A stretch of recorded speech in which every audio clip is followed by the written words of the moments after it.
Welcome to Financial Issues, where we join reality with truth, helping you make the most of your money by honoring God with your investments. Now listen in as we give you the practical tools and advice you need to become a biblically responsible investor. Good morning, folks. Welcome to Financial Issues. It's great to be here with you today. I am Seth Udinsky, along with Sam Case, the Studio A team here at our Philadelphia headquarters. Grateful to have you all here on Financial Issues. 610-363-1110 is the number to call in if you'd like to join the conversation live. 610-363-1110. Hello to all of you on our live chat, social media platforms, listening on the radio, watching on Roku. Wonderful to have each of you with us today. We're grateful for you. Hey, I want you to be on the lookout, folks, for our partner commentary. Should be coming out later today or early tomorrow. Make sure that you check that out when Shanna gets that out. That's always provides great information and is a wonderful benefit to being a partner, is you get that I can call it some inside knowledge here. Not insider information, but inside knowledge there from Shanna's wisdom. Really great stuff. So be on the lookout for that. That'll be coming up on the commentary page within the next at least 24 to 48 hours. On today's show, folks, lots to talk about. Many estimates indicate, I don't know if you knew this or not, roughly 50 million modern-day slaves are in the world today. 50 million. That is a crazy number. Now, we screen out against companies that partake in human rights abuses such as modern-day slavery. We want no part of that. But we're not the only ones fighting this fight. I've got a man named Brad Hopp. Brad's going to join me on the program later. He's a coffee shop owner who's also dedicated his life to fighting against human trafficking. He's going to join me later in the program to discuss this. I'm looking forward to that interview. Also, we'll get the latest news from the ongoing trade talks between the U.S. and China. So far, nothing really new to report, but we'll be keeping an eye on that live on the show. Also, apparently, it seems as though Americans' fears about inflation are decreasing in the midst of these tariff talks. Happy to be with you all today once again. Your calls and questions, 610-363-1110. Before we get to all of that, though, Sam, good to have you on, buddy. Let's talk a little bit for just a moment about what's going on in Los Angeles. Folks, if you've not been following what's going on over there, of course, there have been riots that have been happening as related to the Trump administration's promise to get rid of the illegal immigrants in this country. And, of course, a lot of people are angry by that. Sam, what can you tell us so far? Well, it's going full Mad Max in Los Angeles. It's reminding us it is, in fact, a third world country over there. I'm kidding, but it might as well be based on how they're acting. Trump is now ordering something like 4,000 National Guards to the city of LA. He obviously does not want a repeat of the BLM riots in 2020. He wants this to be a one and done, saying you're going to act out, burn things to the ground. We're not doing that anymore. He's also unleashed, I think, 500 to 700 Marines as well upon the city. Meanwhile, even some Democrats are speaking out. At least one, Senator John Fetterman, who's become sort of the, dark horse, black sheep of the Democrat Party. He released a statement saying, I unapologetically stand for free speech, peaceful demonstrations, and immigration, but this is not that. This is anarchy and true chaos. He went on to say that Democrats have lost the moral high ground because they refused to condemn this violence. Well, it's good stuff there, Sam. Speaking of Fetterman, he's close to home for us, senator from our home state. I have, on this very show, publicly criticized him pretty heavily in the past for certain things. But as they say, Sam, politics makes for strange bedfellows, and I think he's right. I really do. I think Fetterman's right with this, and I commend him, knowing that he's going to take some heat from his fellow constituents in the Democratic Party. And it's amazing that he does take heat over these things, such as really standing up against riots, against Hamas, things like that. Very common sense positions. I don't even know if you'd call them conservative positions, and yet the party rips him to shreds over it. So it just shows how nuts the Democrat Party has become, that speaking common sense gets you hanged for it. Yeah, and it really is sad here, folks. These protests, and really it's not protests, Sam, you're exactly right. It's anarchy. It's violence. This started because of the Trump administration's actions to deport illegal aliens who were in the country, went into certain areas areas in Los Angeles where there was suspicion that there were some, and started the deportation process. Evidently, people got mad, and now it really does seem like it's a third world country. I see some people on the chat. John was saying, are we going third world or what? John, it looks like it in Los Angeles for sure. Matt, tongue-in-cheek, saying, come on, peaceful demonstrations with urban campfires. That's what they want to couch it as, right?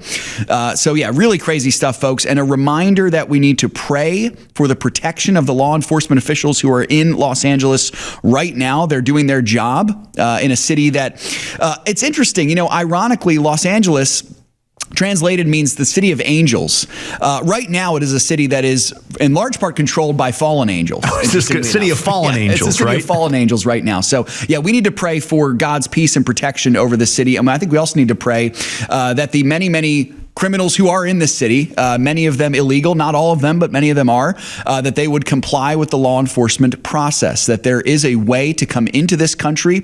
I am not anti-immigration, Sam, by any stretch of the imagination. I am anti-illegal immigration. I believe that anyone who wants to come into this country and be an American citizen and do it the right way is welcome to. They should do that. That's one of the beauties of this country, but not doing it illegally. Okay, that's breaking the law. You have become a criminal. If you've entered this country illegally, you are now a criminal. It doesn't matter if you haven't done anything else.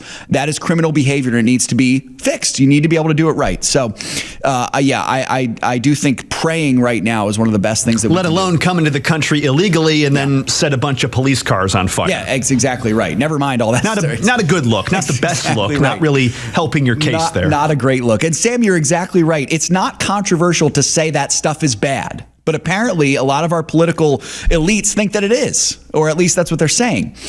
So really fascinating stuff there. But keep on praying for the city of Los Angeles. Pray that order would be restored there for sure.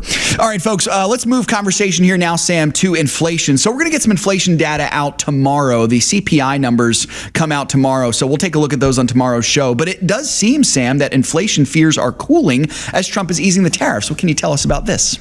Yeah, so these are the fears, at least. This isn't the actual inflation data, but this is what people are thinking about it. According to CNBC, the New York Fed survey of consumer expectations showed that the one-year inflation outlook has now taken a substantial dip down to 3.2%. That's a 0.4 percentage point decrease from April. This comes as Trump is now pursuing tariff talks with China and also other countries as well. White House economic advisor Kevin Hassett, we have a clip saying he's optimistic about tomorrow's inflation data, saying inflation is now at a 4-year low. Here he is. But right now, by every measure of inflation, it's down by more than it's been in more than 4 years. And so inflation has ticked way down.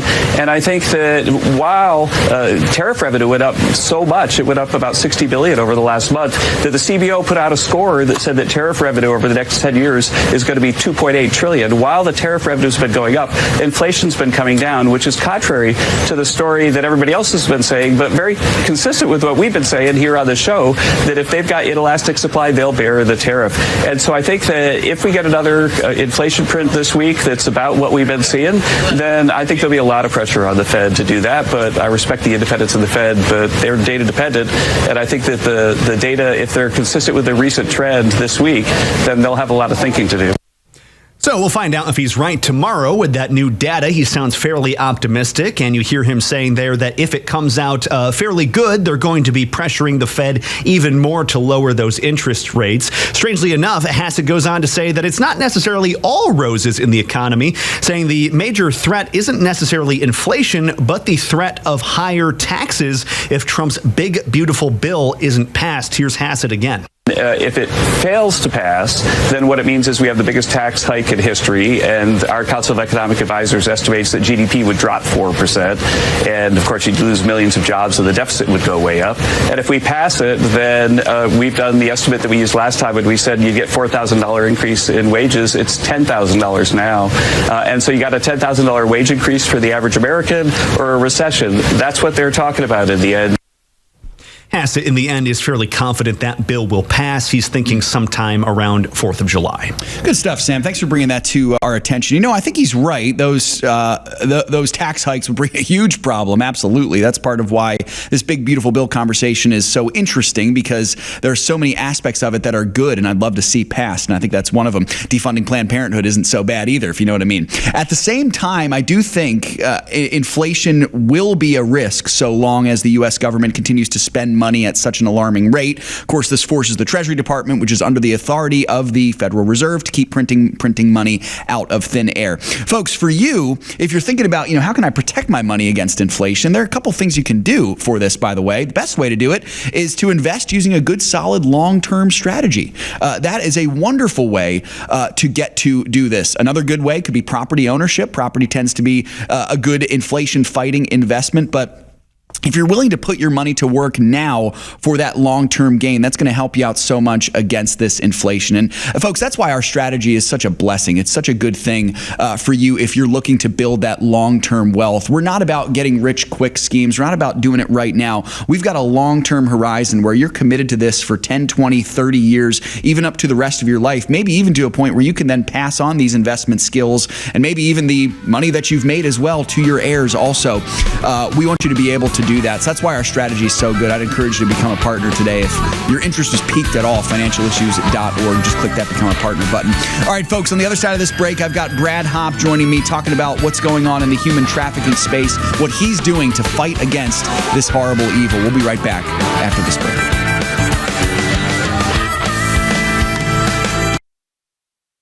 How is Timothy Plan continuing to lead the fight as you guys now enter your 4th decade of leading this fight of biblically responsible investing? We've been too silent for too long, and we can no longer be silent. You stand up, like Ronald Reagan said, we're only one generation away from losing all of our liberty. Yeah. It has to be fought for. I wish it didn't. And you can fight for it. You don't need guns and ammunition and that. You can fight for it, especially with your dollars, because it's always about the money. And when the money starts impacting people, they start paying attention. When we launched this, they said it couldn't be done, but here we are 30 years later. They said you couldn't get competitive returns, but here we are. What a tremendous testament of God's grace. Go to financialissues.org/Timothy Plans to learn more about Timothy Plan. Through Crossroads Kids Club, lives like Dali's are being changed all over the world. When I was 8 years old, my parents separated temporarily. It made me feel lost, empty, and without direction. Until one day, I went with my cousins to the Crossroads Club. This led me to know Lord Jesus and accept Him in my heart. He changed my life, and I don't feel lonely anymore. Reaching kids with the hope of the gospel in schools and across the world. You can change a young life today at reachourschools.com.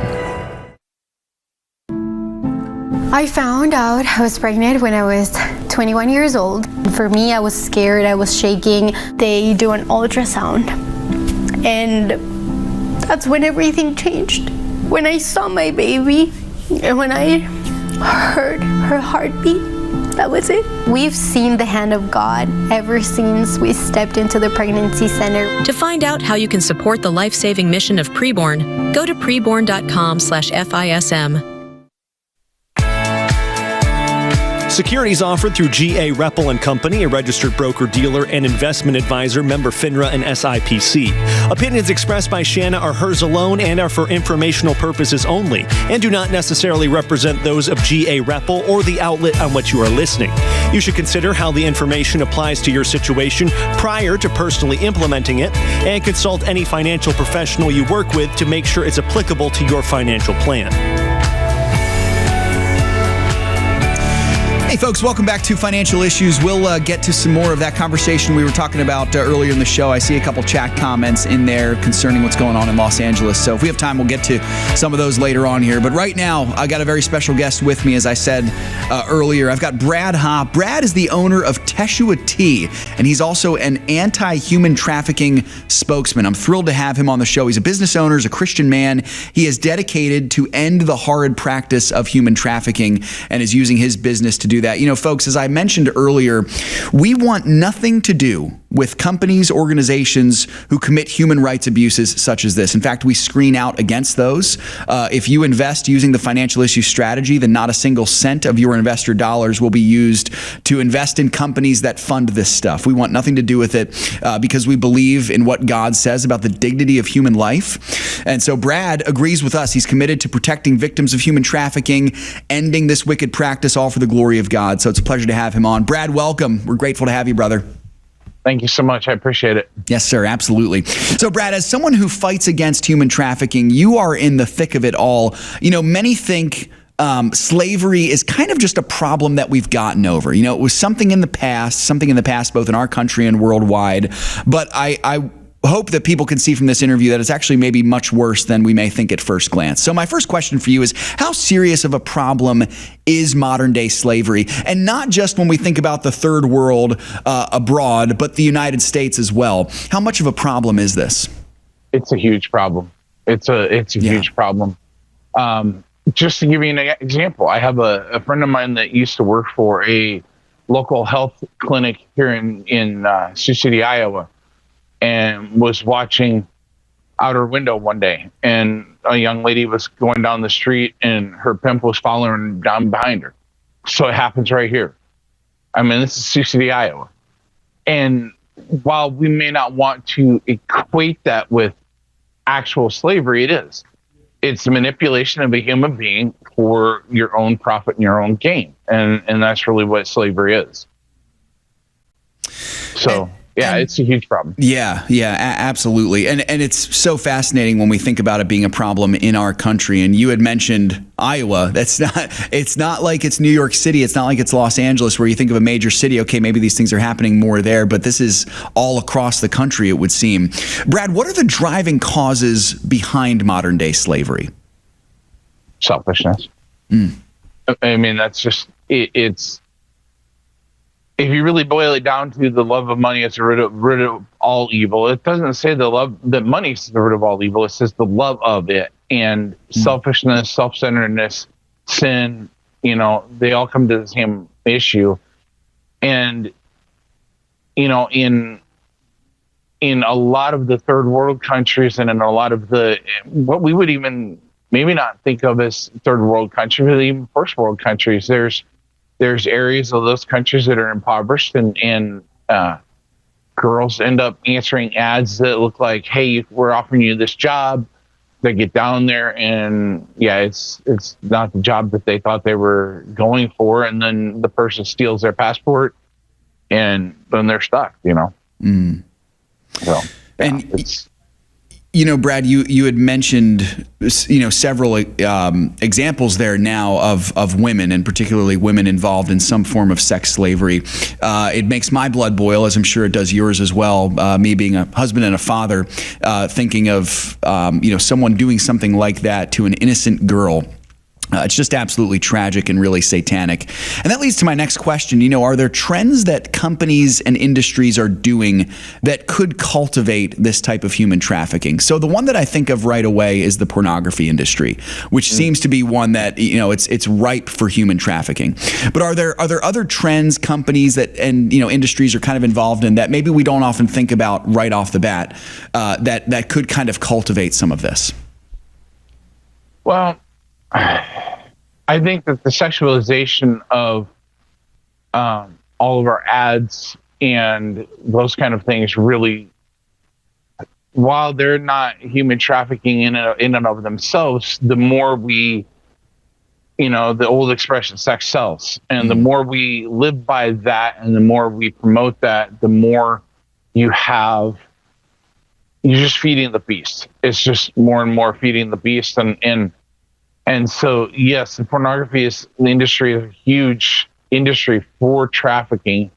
It's probably the biggest, but you know, a lot of these other industries, when they want to hypersexualize everything, it really becomes, you know, it just adds to it.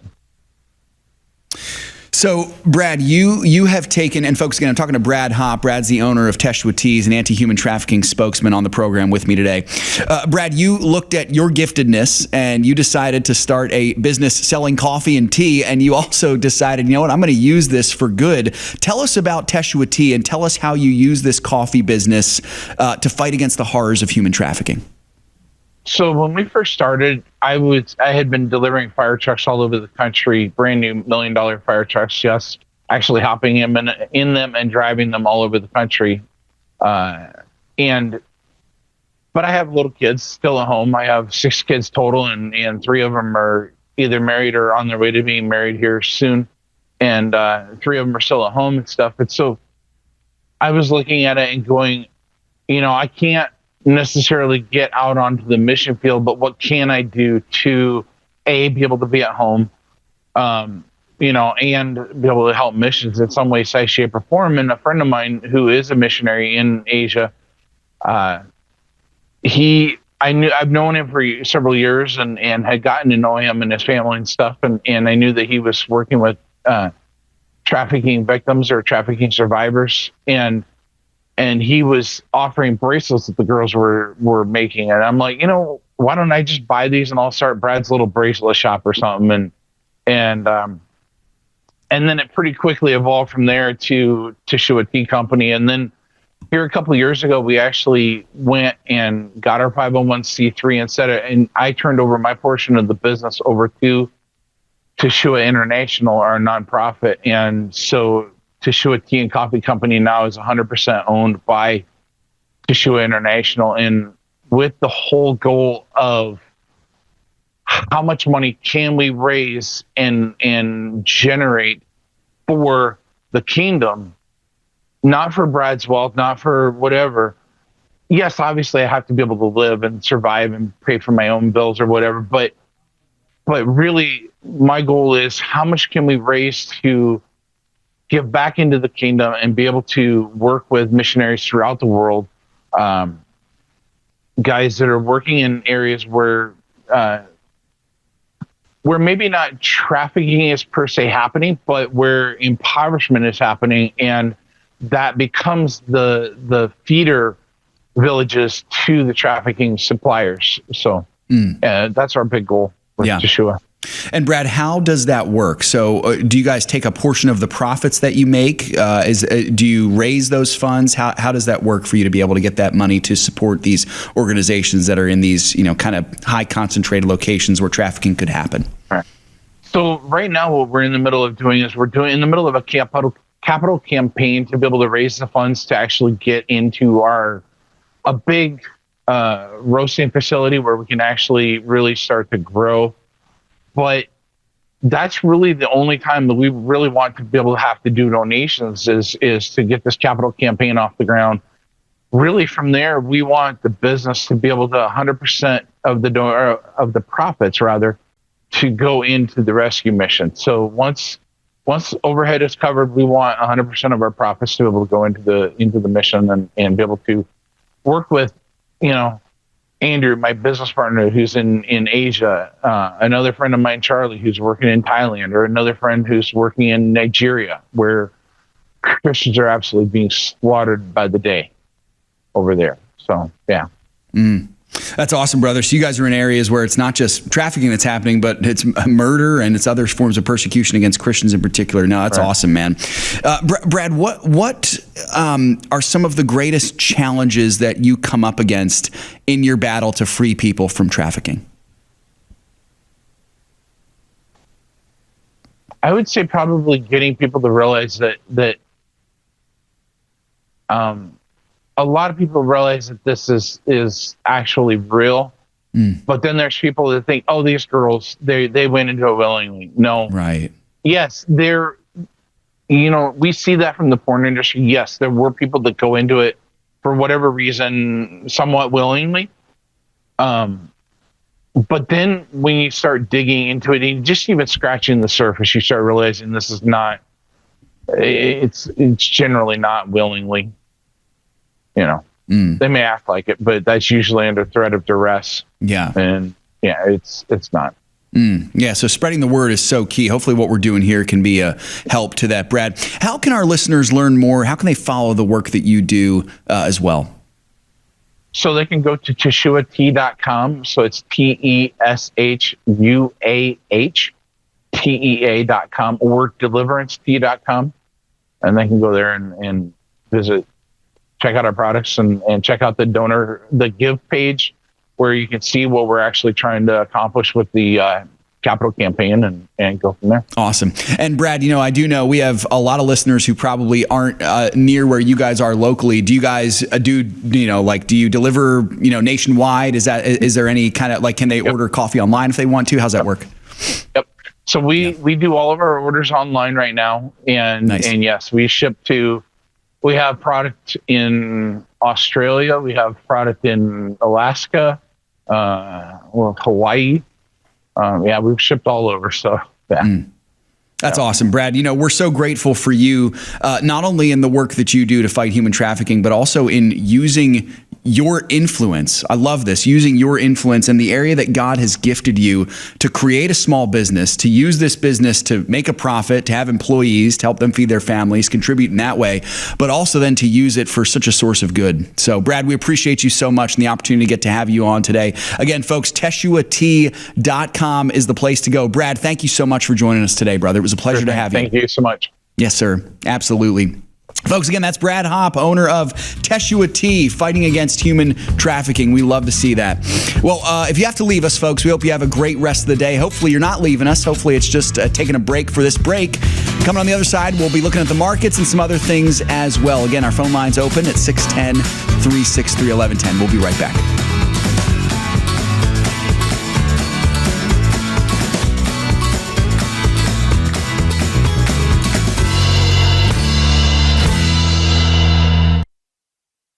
In the last 10 to 15 years being in ministry, being married, something that has been constant in our lives is Samaritan Ministries. As we've moved, we've had babies, we've had different things come up, we have just been able to rely on Samaritan in ways that we never really even thought about before becoming members. Our heart's desire is to plant roots and be in a place for a really long time. It's how we were raised. We see the benefits of that, but we also see the open-handedness of being used by the Lord wherever He calls, because we just assumed when we started pursuing church planting, the quickest way to get from point A to point B is a straight line. And with the Lord, sometimes you find out it looks a lot more like this. And yet, Samaritan was with us through the entire thing. We didn't have to look into, we have to change insurances now because we've moved states or whatever the case may be. And it's just been a real blessing to us in different phases of life. I'm Kyle. I'm Colleen. And we're the Gen X. And we're Samaritan members. Are you a Christian seeking to align your investments with your faith? I'm Shanna Burt, host of the program Financial Issues. During our program, we share valuable information about the financial issues of the day, including how markets and the economy are moving and how public companies are behaving, helping you to make wise decisions with your investments and the money that the Lord has blessed you with. Using biblical standards, we provide you with valuable financial insight based upon Scripture, making it easy for you to invest in a way that aligns with your values. I can assume that most of you have investments in a 401k or IRA, but what I am sure of is most of you have no clue that the companies in your mutual funds may be funding the LGBTQ agenda, pornography, abortion, the list goes on and on. By listening to Financial Issues, you will learn how to get rid of those investments that are dishonoring God. Become a partner today by simply going to financialissues.org/join. Click the green button to become a partner today. If you don't get life right, you're not going to get all the other issues correct, period. It is the issue that impacts every other issue. Life is the central part of what keeps this republic together. It is the contract that the founding fathers passed down through multiple generations. Life, liberty, and the pursuit of happiness. You don't have life, you don't have a republic. There is a temptation out there right now, and I want to just tell you we must resist it. There's this temptation that we cast this issue aside. How does that honor God? It doesn't. And if it wasn't for preborn, I would be super just confused and depressed because there has never been, in my opinion, a more disjointed time in the pro-life movement.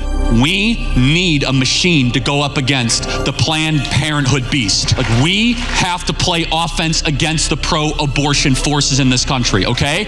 We have to play offense. And Preborn does it in this compassionate, merciful, godly way that is just so inspiring and amazing.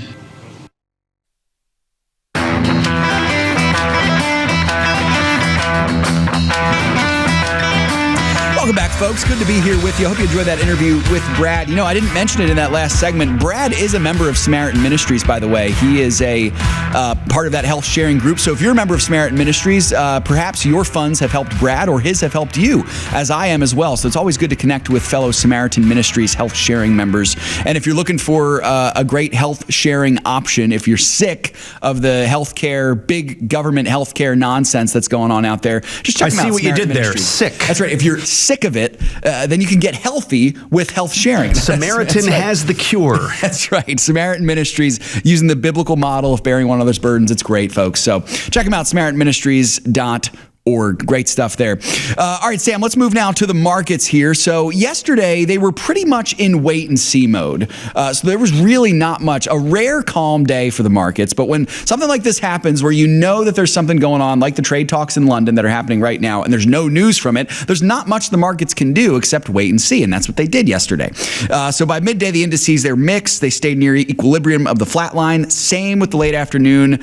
Each of them broke positive, but not far. And by Tuesday's closing bell, the Dow Jones was flat. The S&P 500 was just above the flat line at 1/10, and the NASDAQ was up around 0.3%. So not much. Pretty much the same with the pre-markets this morning. Still on the edge of their seats. There has been no word, since I last checked, which was before the interview, there's been no word from London. So we're waiting to hear from there if we're going to get any word about the U.S.-China trade talk. Nothing so far. And as we're sitting right now, it's pretty much the same as it was in the pre-markets. In fact, even closer to the flat line. The Dow Jones is slightly below it. The S&P 500 slightly above, same with the NASDAQ. So we'll just have to wait and see there, folks. That's what it's looking like. Boy, you know, I think it would be good for the markets, Sam, to have more of these days because it calms them down a little bit. You know, it's like giving them a nice little... You know, it's like me giving my son a nap. But it wouldn't be nearly as fun, It wouldn't right? be as fun. You're right. It would not be as fun. It's fun to see them go crazy and go wild and all that stuff. So anyway, that's what we're looking at. But that's where our strategy comes in, right? That's the boring part. That's the calm in the storm. So you can be entertained by the markets, not worried about them. That's exactly right. Dude, it's a wonderful thing to see when you've got a good, solid strategy where you're not beholden to what the markets do. And we do say colloquially it's boring. I suppose we should maybe use a different word, but I kind of like it because I think it describes really what it is that it's a steady strategy. You're taking purposeful, as much as can be, minimal risk. There's always risk in investment, absolutely, but you're not taking foolish risk. And so in that sense, yeah, it is boring and it's a good thing. I saw a meme from Bitcoin traders. Yeah. We are not Bitcoin traders, but I thought it illustrated things perfectly. It was when it was dipping, and it showed a guy in a log flume in a tuxedo and holding a martini, and it said, just me right now holding on to my Bitcoin and enjoying the ride. We want to be that guy. We want to be the guy in the lap of luxury while riding the roller coaster. That's right. Absolutely. So good stuff there, Sam. All right. Speaking of those trade talks, they are happening today. Sam, give us the basics on kind of what we're looking at here, what we're waiting to see as we in the markets wait with bated breath here. Yeah, it really is basic at this point. There's not too much to be said other than that the trade talks between U.S. and Chinese trade advisors are continuing apace in London. They started yesterday and they are continuing into today. So hopefully we do have some sort of news today, but we'll just have to wait and see. Those high stakes trade talks follow an intense phone call between President Trump and Chinese President Xi Jinping last week.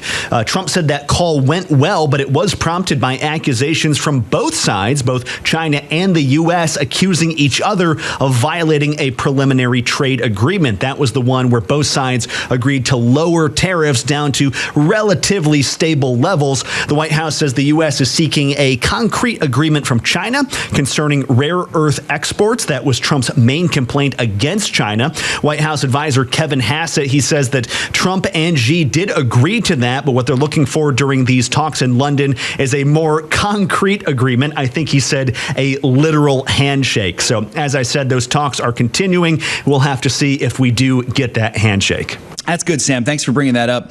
A couple things to remember here, folks. Number one, Trump needs to play some hardball with Xi. He's got to play some hardball. He is dealing with a kind of a schoolyard bully, the schoolyard bully of the world, or at least of the East. And the only way to deal with these kind of characters is tough love. Now, Sam, we've talked about this. He's got to play hardball. He can't go too hard because he doesn't, you don't want to see China retaliate and turn this Cold War hot. But in order to get anything done, he has to go tough a little bit here. And knowing Trump, I think he will do so. Also, I think it's important to remember, even after a trade deal is announced, I would not be surprised at all to see some kind of setback. Some kind of setback. Well, that's happening right now with the rare earth agreement. Trump had agreed previously with China to this preliminary trade deal, and that's already going wonky. So we're having to have this new round of talks. So really wouldn't surprise me either. Yep, this is not the first. This new round of talks is the result of a hurdle we've already seen. And so, yeah, we'll probably see some more hurdles, folks. Don't be surprised by that. Remember who we're dealing with. This is not the church committee that's dealing with what flavor of donuts we're going to put out on Sunday morning. This is the Chinese Communist Party. Okay, this is folks who hate America for the most part, and as one of the most powerful communist political organizations, nations in the last 100 years or so, maybe the most powerful. Also, one more thing to remember, too, that if we do see a trade deal announced, you will see the markets react strongly in some way, most likely. Just don't be surprised by that. The reason that they're calm is because there hasn't been a trade deal announced. Once there is one announced, we probably will see a strong reaction. So just good to keep those things in mind. And always good as well, folks, if you think about it, as part of your daily prayer life, is to pray for our president and also to pray for this particular talk that is happening. This is very, very important when we're talking about the world stage. And so please do keep that in prayer as well. Elsewhere, Sam, we're seeing that the U.S. may be doing a little bit of less hardball in some way, might be lifting trade controls to secure the China deal. This is part of that back and forth. What can you tell us about that? The old carrot and the stick routine. That's right. So Trump has been playing a lot with the stick. Now he might be reaching his back pocket for a couple of carrots here. According to the Wall Street Journal, President Trump has greenlit Treasury Secretary Scott Bessent to lift certain export controls on China in order to secure that trade deal, as summarized by Newsmax. Among those products under trade controls that are considered to be lifted, potentially, that would include things like jet engines and parts, software to produce chips, not the chips themselves, just the software to produce them, and also natural gas components used for manufacturing plastics. Good stuff there, Sam. It's good to hear that. Unfortunately, hardball sometimes, like you said, the carrot and the stick, hardball sometimes needs to be accompanied with a little good old-fashioned negotiation, which, again, many of our friends on the left have been poking fun at Trump, saying the whole taco thing that we talked about last week, Trump always chickens out. That's not what's happening. It is actually just old-fashioned negotiation. So I'm okay with negotiation, Sam, as long as the end result's good. I think negotiation is oftentimes necessary in a transaction like this. You can't have it without it. So as long as they don't give away the farm, which it doesn't look like they're doing. Like I said, they're not giving away, say, sophisticated AI chips or anything like that. Just enough to get China interested is what it sounds like. Yep, definitely. So we'll keep an eye on that for you, folks. That's the big news that we're waiting on today. It might not be today. It might not be till tomorrow or later this week. But you can bet if there's anything that happens on the live show, we'll be sure to announce that for you here. All right, we do have the Ag Report coming up in just a little bit here. Just wanted to let you all know, for partners as well, there was an issue yesterday with a particular holding, MA51. That issue has now been resolved. So thank you to those partners who brought that to our attention yesterday. That should be all good there. We are looking good with that. Let's do a quick chat rundown here. Speaking of which, Brian from Virginia, good to see you, brother. Didn't miss you this time. There you are. Also, Brian from Missouri. Matt from Georgia, good to see you. Matt, human trafficking, a great topic. Matt also saying, great to see the U.S. dot signs at rest stops on the freeways with the tip hotline phone numbers. Matt, I agree with you completely. It is wonderful to get to see that. It seems like on the consciousness, at least, there is some level of admission that this is bad, that human trafficking's bad. So, yeah, it was wonderful to have Mr. Hopp on in that last segment there. Good stuff. I'll get to the rest of you after the Ag Report because I don't want to rush through it all. So, Craig Haugaard coming up here, and then we'll be back with more financial issues right after this. Still time if you want to join the conversation at 610-363-1110. Here comes Craig Haugaard. We'll be right back. This is Craig Haugaard with your Financial Issues Ag Update for June 10th. Planting delays in the eastern Corn Belt and above normal rainfall wasn't significant enough to keep corn traders from expecting an increase in the good to excellent crop rating. Traders, in fact, were expecting that number to come in at about 70% good to excellent. In fact, when it was released after the close, the crop was rated at 71% good to excellent. With 97% of the corn crop now planted, it's probably going to keep some pressure on prices. Yesterday's found July corn 9 cents lower at $4.33.5. The soybean complex was closely watching the China-U.S. trade negotiations in hopes that an agreement would be reached. The handshake agreements regarding rare earth metals gave the market hope that other issues could be resolved as well. Here in the U.S., weather continues to benefit the crop. 90% of the U.S. bean crop has now been planted with a rating of 68% good to excellent. July beans finished today a penny and a quarter lower at $10.56 per bushel. The U.S. and Russian wheat crops seem to be growing larger. Sovicon increased their Russian wheat forecast by nearly 2 million metric tons. The closing bell, Minneapolis July wheat was 12 3/4 cents lower at $6.22.5. Kansas City declined by 11 3/4 cents, closing at $5.37.5. And we had Chicago 12 3/4 lower at $5.42 per bushel. Cotton futures continue to chop sideways. December futures ended the day 14 points higher at 68.35. Livestock futures all pushed higher as live cattle, feeder cattle, and lean hogs all set new life of contract highs. August live cattle were 37.5 cents higher, ending the day at $219.25 per hundredweight. August feeders rose by $1.50 as they closed at $311.65 per hundred, while July lean hog futures were a dime better at $107.20 per hundredweight. Class 3 milk futures turned in a very uninspiring session. When the closing bell finally sounded, July futures were down a whopping 2 points at $18.82. This has been Craig Haugaard with your Financial Issues Ag Update. We'll be right back with more financial issues after this.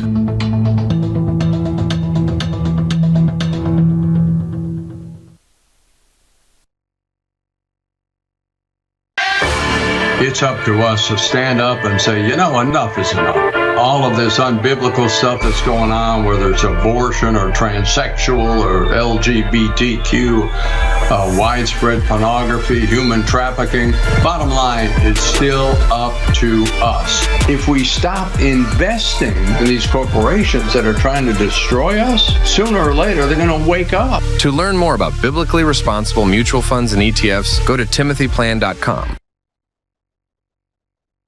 My baby was like this big, and I saw his heart beating on the screen. I went from, I don't want this baby, to talking to my child on the screen. That sonogram changed my life. I went from just Candace to Mom.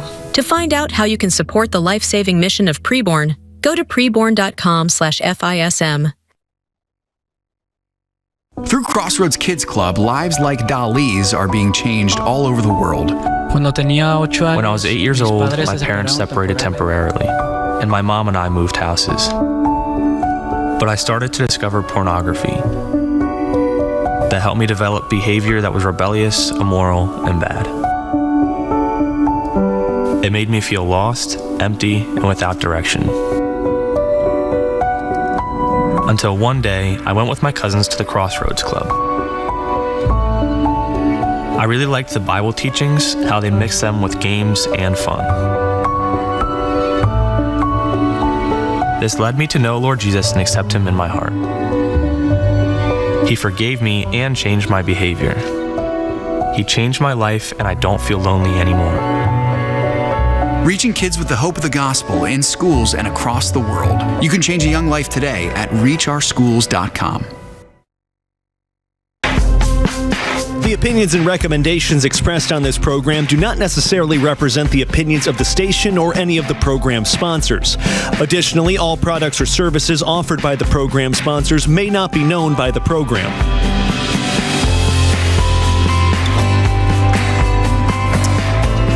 Welcome back, folks. Great to be here. Let's continue with that chat rundown now. I got the Bryans. Good to see you both. And Matt, John, Tracy from North Dakota. Good to see you, Tracy. Let's see. Who else? We've got Elijah, of course, that's our Elijah. Good to see you, Elijah. Dave and Darlene from Virginia, hello to you guys. Great to see Robert in Texas. Hello, Robert. James in South Carolina. Great to see you this morning, brother. Andy from Kansas, good to see you back as well, Andy. Ethan from Alabama, can't remember if I mentioned you, good to see you. Stephen from Oklahoma, welcome to you, my friend. Good to have you on with us, as well as our listeners on Facebook and Twitter and Rumble, YouTube. I know we are streaming live on Twitter now, which is great. So if you need another outlet to watch the show, Twitter's a great place to do it, or X, whatever they call it. I'll shout out to our Facebook fans, too. We got Alejandro, we got Philip, we have, who do we have here? Phillip. Mark, and also Ronnie. Good morning, Mark and Ronnie. Thank you guys for joining us today on the show. It's always a pleasure to have you all. We love the Financial Issues family. Hey, folks, just make sure, again, Shanna's commentary, keep an eye out for it for sure. Especially, if something happens with the China trade talk in the next, 24 hours or so. I'm sure that will be discussed as well. So keep an eye out for that on the partner side on the commentary page. All right, Sam, let's stay in the Far East here for just a moment. Looking like while things are moving along with the U.S. and China, the U.S. and South Korea are amping up some trade talks as well, and that could be important from geopolitics. What can you tell us about that? Yeah, this is very important as Trump negotiates with China, because as he's dealing with these other countries, it creates a threat of boxing China in. President Trump, that is, appears to be making nice with South Korea's new liberal president, Lee Jae-myung. I hope I said that right. They held their first phone call last week where Trump agreed to work quickly toward a trade deal with South Korea. South Korea is, in fact, a top 10 trading partner with the U.S., ranking number 6 just behind Japan in 2024. According to Lee's office, the two presidents agreed to make an effort to reach a satisfactory agreement on tariff consultations as soon as possible that both countries can be satisfied with. But most important of all, Seth, the two leaders also discussed their shared love of golf. Oh, good.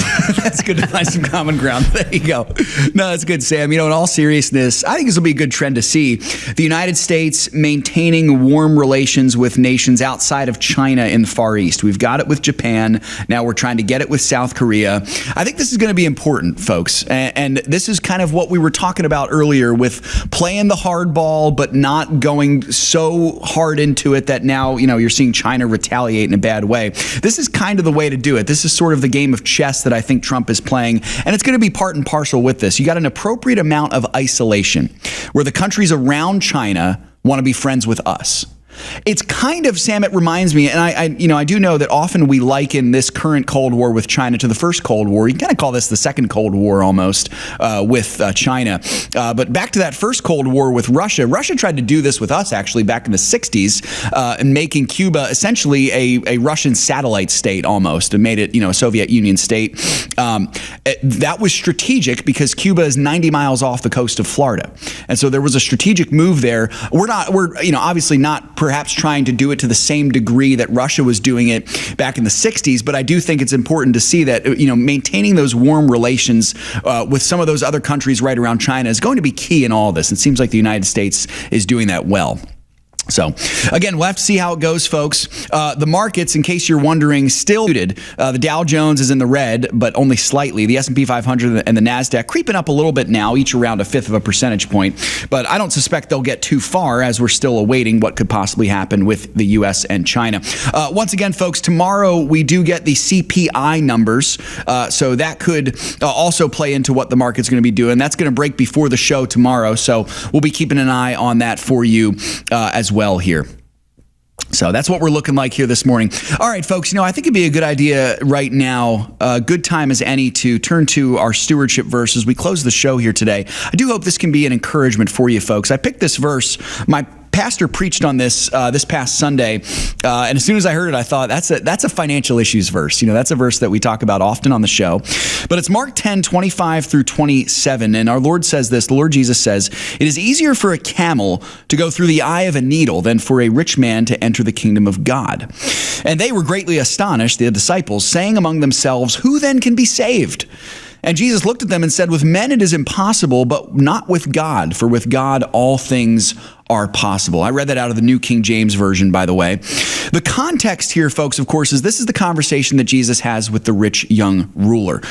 This was a man. He was a wealthy man. He was a young man. He was a righteous man. In first century Judaism, he would have been very similar to the Pharisees. In fact, he might have been a Pharisee.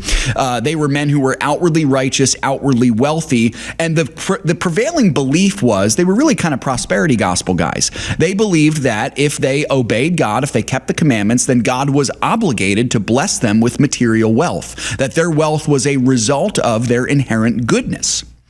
And so this guy believes, not only is he wealthy, but what he's really believing is that his good works can get him to heaven. Well, Jesus evidently obliterates this.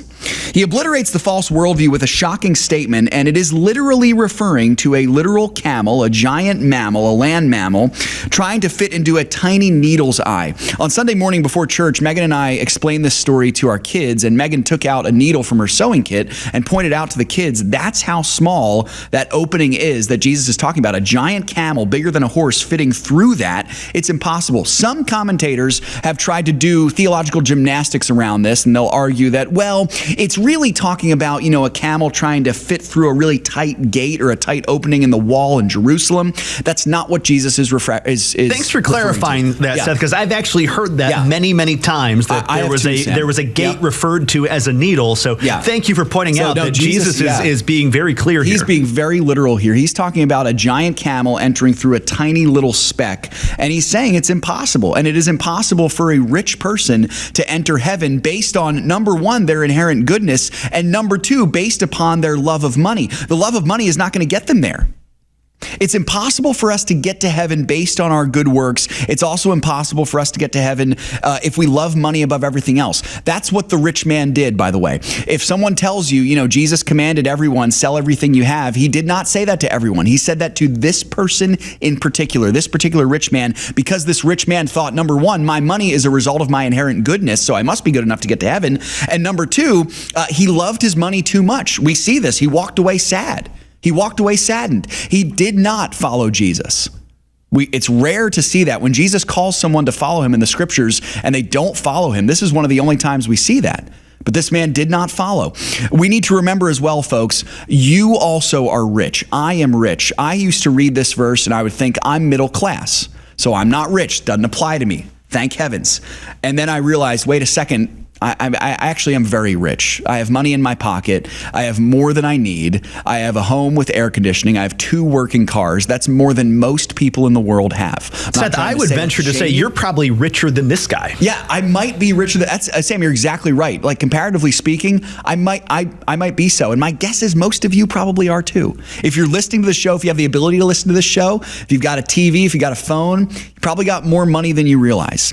And so you're richer than you'd like to admit. My point with that is you are not off the hook. This verse applies to you as it applies to me. You are the camel trying to enter through the eye of a needle, and it is impossible. And so the question, we should ask the same question the disciples did. Who can be saved? Who can be saved? If the best of the best can't be saved, shocked if people who were most righteous could not get into heaven, who could? And Jesus beautifully brings it back to the gospel in a glorious way. He says it is only by a miracle that we can enter heaven. And the miracle is regeneration. It's that God lovingly restarts our dead hearts, changes us from the inside out, and makes us disciples of him. That is nothing that we have done. That is by him and him alone. We need someone else to be righteous on our behalf. We need that righteousness applied to us.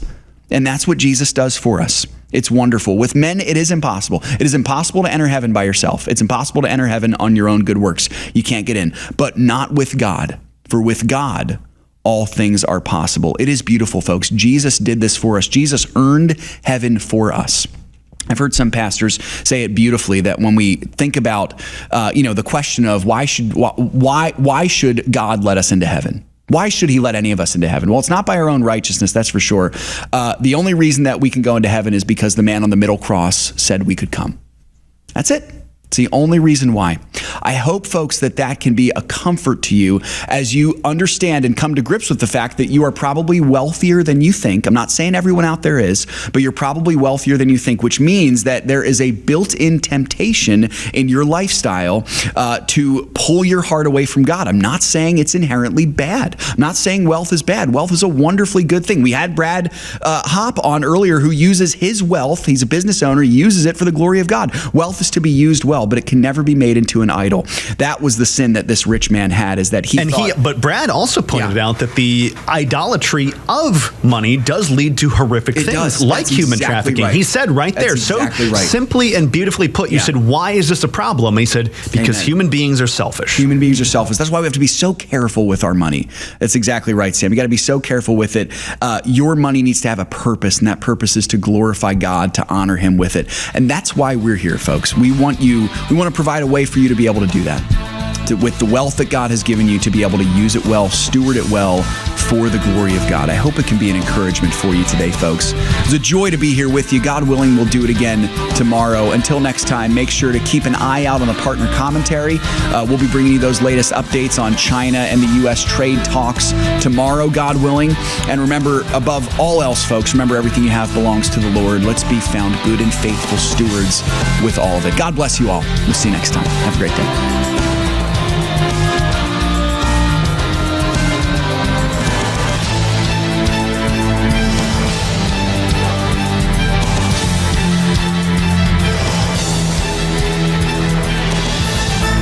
If we ever forget that we're one nation under God, then we will be a nation gone under. Thank you for joining us. This has been an FISM production.